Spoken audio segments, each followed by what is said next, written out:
Ito na mga kabasketball, marami na naman tayong updates. Isasabak na nga kaagad sa laban ni Coach Tim Cone ang ating Gilas Pilipinas sa isang tune-up game kontra nga dyan sa KPL team.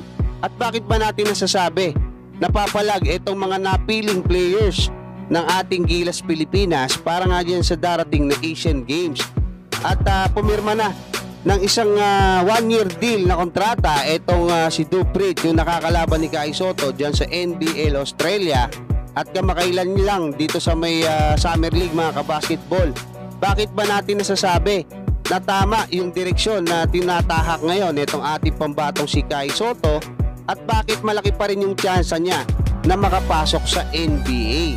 Pero bago yan, hihingi lang ulit ako ng isang matamis na like bilang pampagana.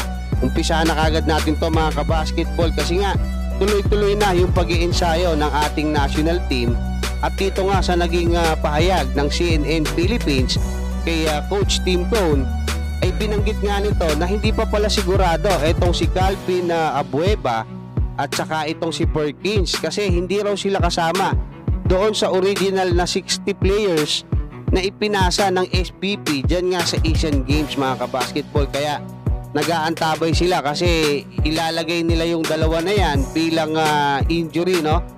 Injury replacement para dito nga kay Malonzo saka kay Roser. So antabayan na natin. At itong si Pringle, bali 13 yan mga kabasketball.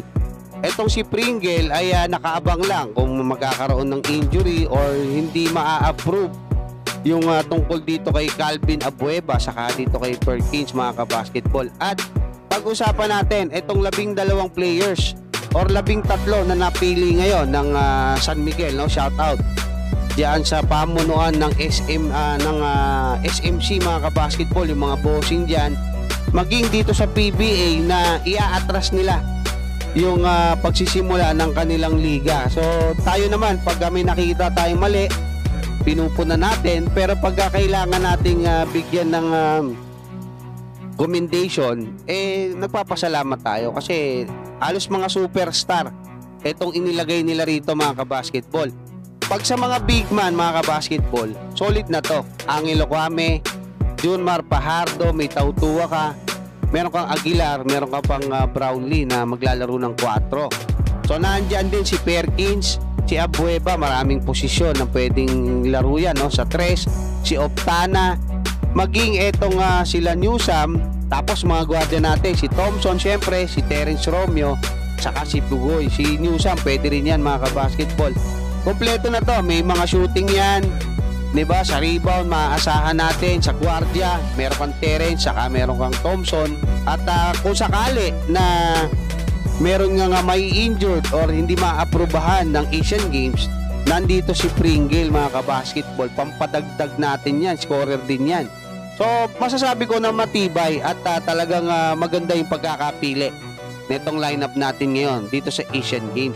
At ibinalita din ng CNN na nakatakdang laruin or magkaroon ng tune-up game itong ating Gilas Pilipinas kontra nga dito sa Changwon LG Shakers mga kabasketball. Sinilip ko, meron na palang mga tune-up game na nangyari, no? Kontra nga dyan sa Shakers saka dito sa Hinebra.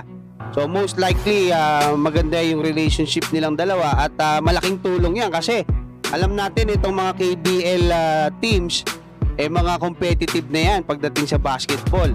So punta naman tayo mga kabasketball dito sa breaking news na eto nga si Duprit. Actually naglaro sa Australia to, no? Yan yung sentro nila. At nakalaban niya ni Kai Sotto doon sa NBL Australia saka sa Summer League. 27 years old na po mga kabasketball, nakapasok ng NBA 1-year deal dito nga sa Portland Trail Blazers. 6'11 yung height niya.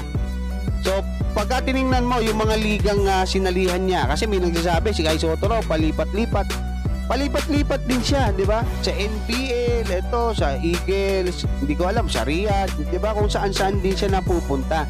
So hindi katwiran na porke kung saan-saan liga wala nang chance makapasok sa NBA.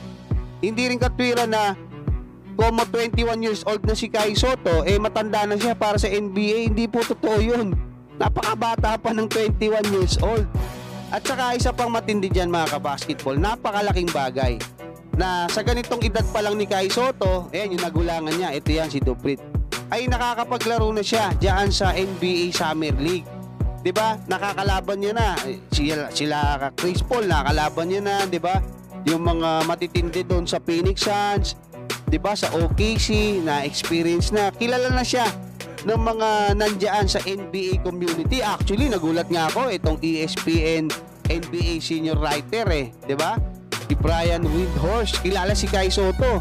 Diba sabi niya yung patungkol dun sa Philippine basketball kung bakit wala pa nakakapasok na homegrown Pinoy sa NBA, hindi niya alam, wala siyang alam dito sa Philippine basketball Pero dinagdag niya na si Kai Sotto ay may potential, may great promise na makapasok sa NBA. Siya nagsabi niyan kasi nakikita niya At ang matindi dyan mga kabasketball, kahit nasabihin na dito sa Japan B-League naglalaro si Kai Sotto, hindi pa rin po malabo o mahirap para sa Wasserman na paglaruin siya diyan sa NBA Summer League or mabigyan siya ng magandang kontrata, especially kung maganda yung maipapakita niya.